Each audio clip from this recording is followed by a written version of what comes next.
Where to play badminton in Metro Manila Part 4. Sa series natin na to, i-feature natin at i-review ang mga court sa Metro Manila. Tara samahan nyo ako mag-ikot guys! Ang first court natin ngayon ay Choose Badminton Center. Sikat na sikat tong court na to lalo kung taga Metro Manila ka. Located lang siya sa Project 7 malapit sa Muñoz at SM North.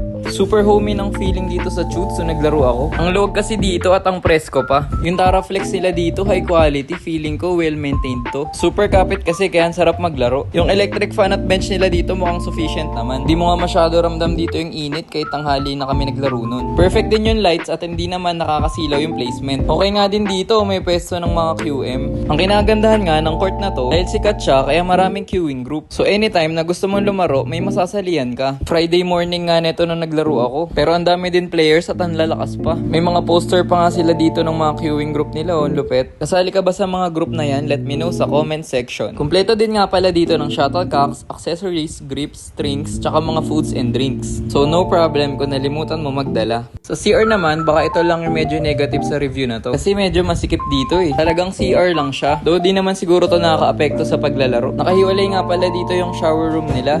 Kaso nakalimutan ko i-check yung loob.